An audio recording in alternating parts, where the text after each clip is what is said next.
Hello, ladies and gentlemen, the fight for workers' rights continues with Walgreens. Walgreens is kind of like CVS, in that they are mainly a pharmaceutical retailer. They are actually the second largest pharmaceutical retailer in the country, behind CVS. Walgreens was founded in 1901 in Chicago, Illinois by Charles Rudolph Walgreen. Known formally as the Walgreen Company, it is owned by Walgreens Boots Alliance. Ginger Graham, whose name sounds like a type of cracker, serves as the interim CEO. Their revenue is $139.1 billion. They are down $6.88 billion in operating income and $3.08 billion in net income. Their total assets are $96.63 billion and total equity is $28.32 billion, all as of this year. As of August this year, they employ 331,000 people across 13,532 locations. As of this month, Ginger Graham is earning a total salary of $820,000 per month. Meanwhile, pharmacy interns are paid $16.87 an hour according to Indeed, which, assuming pharmacy interns are full-time, it translates into roughly $2,700 a month, or about 303 times less than what Ginger Graham is currently making.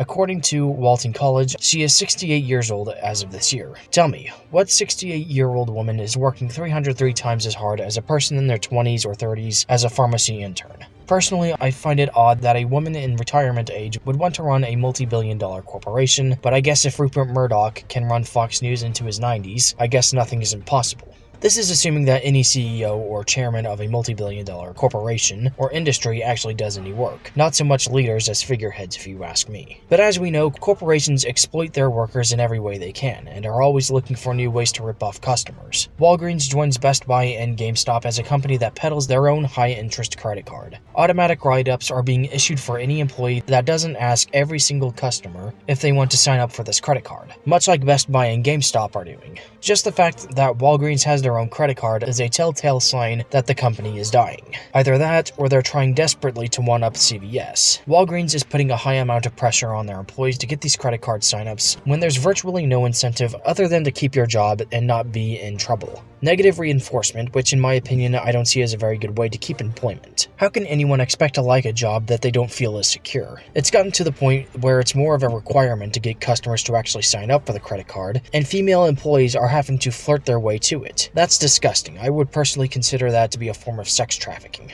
Employees feel undervalued and underappreciated, and just like CVS, it seems like employees are being ground between pressure from their employer and rude customers. The flirting story should be enough in my eyes to condemn Walgreens to the never working there list, but this wouldn't quite be a video without me digging a little deeper, wouldn't it? For this video, I'm going to be looking at the Reddit community r/Walgreens stores, and we're going to learn more about how Walgreens employees are holding up, exploitation, mistreatment, and other misery. Let's do this. The first post on the subreddit is in regards to an upcoming walkout, titled Front End Walkout. It's our turn, 11/24, 11/25, 11/26. It reads, Walgreens has shown their true colors. They don't care about their store employees, especially the front-end employees. The board and executives literally told the front end to go fuck themselves with a nationwide 1% raise to all front-end employees and throwing away their reviews, which most would have had a larger percentage than 1%. Front-end employees deserve better, and the only way for these corporate millionaires to listen is if we hit them where it hurts, their pockets. Let corporate know that we are standing up to their bigotry, their carelessness, their greed, their neglect, and their exclusion of the front end, while they let the pharmacy employees be the only ones to receive a raise based on their review score. The front end plays an essential role in the profits Walgreens receives. The front end keeps the store open, which in turn keeps the pharmacy open. They provide aid to the pharmacy, as a lot of them on the front end are cross-trained in the pharmacy and have tech licenses. Yet these front end employees, e.g. PSA/DH, SFL, IS, get screwed with their raises. We have CSAs that have been with the company for years and you throw 17 cents at them as a reward. No one wants a 17-cent raise, period. The front end wants their raise based on their reviews, like the pharmacy. There was no reason to why this was done. We are in the middle of the worst inflation in decades. This 1% raise is a pay cut. Employee insurance premiums are going up. Their rent, utilities, price of food, and so on. This 1% is a slap in the face of hardworking front-end employees, and this does not help decrease the effects of inflation that the employees are seeing. Walgreens board members gave Rosalind Brewer a failure and drove the company down the toilet a $9 million severance package. Not only did they give her $9 million, but the board is paying her an extra $375,000 a month to be a consultant until February 2024. Why? She fucking failed Walgreens and the board wanted her to resign, yet you idiots are still paying her? It's the type of carelessness and stupidity that demoralizes employees at the store level. This 1% raise just makes it worse. What makes it even worse than that is the front end had their reviews thrown out while you idiots at corporate level decided to let the pharmacy have theirs still. On November 24th, 25th, and 26th, the front-end employees will stand up against your greed, your horrific working conditions, your carelessness, your neglect, your exclusion, and your stupidity in driving this company into the ground, and pocketing millions of dollars while employees at store level suffer the consequences. All hourly front-end employees, you keep the stores running, you are the backbone to this company, it's time to stand up. Let your voices and actions be heard. If you want change, this is your chance for Walgreens to see how much of an asset you guys are. They will see how the front-end employees are worth more than 1%. Why the dates are the 24th, 25th, and 26th. This starts a major sales weekend with Black Friday sales and a lot of people off work shopping. Shut the stores down, no staff. Let everyone know the front-end employees are people too, and the front-end employees deserve better. I call upon the pharmacy techs to participate alongside the front-end walkout. Let Walgreens know that the pharmacy and front-end are one and no one in this company should be excluded to fair pay increases. Remember the dates 11/24, 11/25, and 11/26. Share this information on Facebook, TikTok, Instagram, X, and get the word out. Let this trend on all social media platforms. Hashtag fair pay, hashtag WAG front end walkout, hashtag we deserve better. The statement "we deserve better" rings true for all retail employees. Over 8 hours, that extra 17 cents becomes $1.36. It's a very minimal increase. With that increase, one can buy one extra candy bar to eat on their break. Meanwhile, if they got maybe $1 raise, over 8 hours that would turn into $8, which one can buy an extra couple TV dinners with. An extra $1.36 is quickly going to be negated as inflation continues. Meanwhile, who's living comfortably? Ginger Graham has already made more just from being CEO for a month than the average front-end worker will make in 25 years. I'm just saying, maybe we should cut the CEO's pay and redistribute that among the front-end workers who are already stressed out trying to get customers to sign up for credit cards. It comes as no surprise that Rosalind Brewer also served as the COO of Starbucks and CEO of Walmart-owned Sam's Club. It seems like Brewer just wanted to drive the company into the ground and leave after taking everything. It's no different to what Ryan Cohen of GameStop, Marvin Ellison of Lowe's, and Corey Berry of Best Buy are currently doing.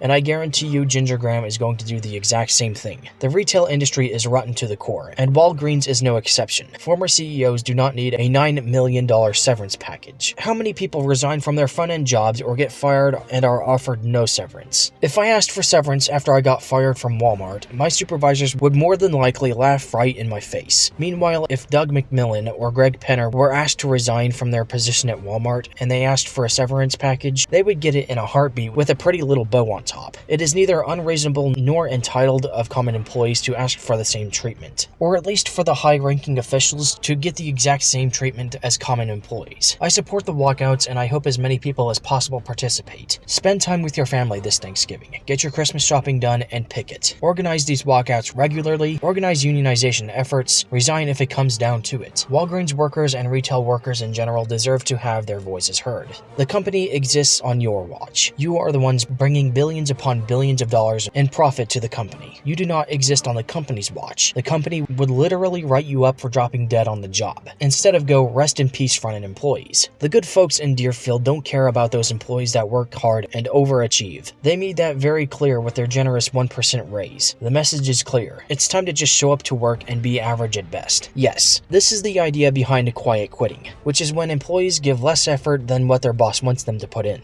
You get what you pay for. If your employer doesn't want to pay a living wage, they have no right to expect their workers to overachieve. The bootlickers will try to call out people who want the minimum wage to increase, like, why should a company pay you more than a minimum wage when you give minimum effort? When it's like, why do you think we give a minimum effort? If the company paid a decent wage, maybe we would give them a decent effort. You get what you pay for. DoorDashers are making more than pharmacy workers. I mean, come on. How can you expect to keep employees when you're paying them less than what they can make just by going on their phone and downloading a fucking app? But then HR shows up. They showed up yesterday to linger around the store to talk to any media that may come in since our store didn't close for the walkout. Kind of funny they'd send HR to talk instead of letting its employees speak up. LMAO, they know what they're doing. HR does not represent the working people. They represent the company. The first comment on this post knows just as well as OP that HR is only there to protect the company from you. You can ask anyone that's gotten fired after speaking with someone from their former employer's HR team, they will tell you the exact same thing. For a company to have an HR team at this point point is cowardly. It is reptilian of employers to discourage and scare employees away from the idea of forming or joining a union, indoctrinate them into believing unions are bad for workers, and then present HR as the only way to be heard and address your concerns as an employee of wherever. We see Walgreens even sending their HR to these stores to feed the public more lies, and tell us that either Walgreens is working hard to address employee concerns, or that the striking workers are just disgruntled and nobody wants to work. But the people will be heard, if not in the media, then through the company's own collapse as front-end employees quit in droves. The working people are tired of being slighted. We're in the middle of crippling inflation, and all our corporate overlords can offer us is a 17-cent pay increase that's supposed to make up for worsening working conditions, layoffs, and terminations. This is how we're rewarded for enduring COVID and keeping the economy afloat during the recession. And sure, a raise is a raise, but what good is it if it'll be worth nothing in a few months' time? Maybe sooner if things continue to get worse. My message to Walgreens workers is keep doing what you're doing. I support you. Make yourselves heard. If it takes walking out every month, every week, perhaps even an indefinite strike would be enough to sober corporate up. I personally think you guys should look into labor unions. While I personally have never been part of a labor union, I'm here to wager that everything we've all been told about labor unions is a lie. The way I see it, I have no reason to believe that unions are bad because I've never been part of a union to be able to confirm what employers try to tell me for myself. And their claims certainly don't hold up when they spend more money on union busting than they would actually lose from their entire company unionizing. But what can a union do?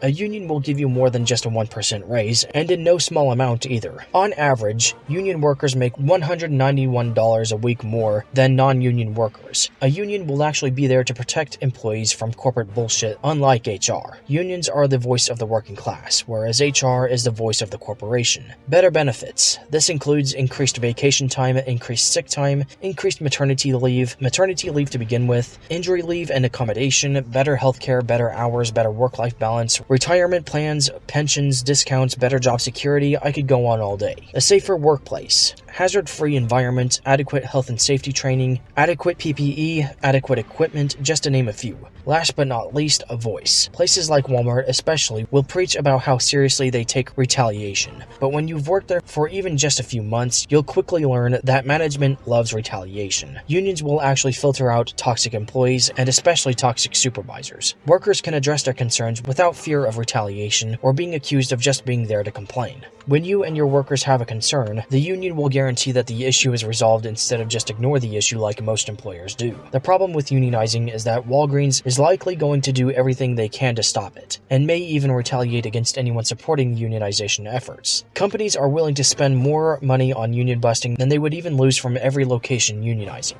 Maybe Walgreens is a company that sees this and is only willing to go so far to stop unions. But some companies care less about money and more about power. If Walgreens so much as closes a store that they suspect of trying to unionize, then it's time to consider the nuclear option and initiate mass resignation. HR might be there to protect the company, but they're not going to be able to protect the company from lawsuits, more workers quitting than being hired, and boycotts. Closing unionized stores is against the law. Corporations have had to pay settlements for it. Be kind to individuals, be ruthless with institutions. And that's where I'm gonna stop.